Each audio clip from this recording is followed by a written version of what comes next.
最近たくさん変な切り抜きを投稿しちゃってラクチの印象を壊しちゃってたらごめんなさい。お詫びに受け取ってください。これからも続けます。私は嫌わないでね。ありがとう。もうなんかね、恥ずかしい。ラゴはね、切り抜きめちゃくちゃパパとかママに見られてて恥ずかしいよ。めちゃくちゃママとかパパに見られてんのだけが恥ずかしい。マジで。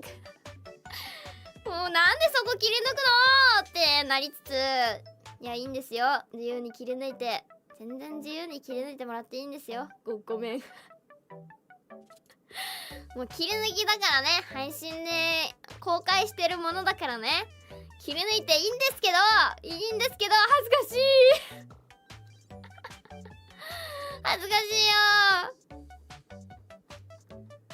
親が見てる。親が見てるよ。くしゃみ32連みたいなの可愛かった。もう本当に何してんの？もうマジで何してんの？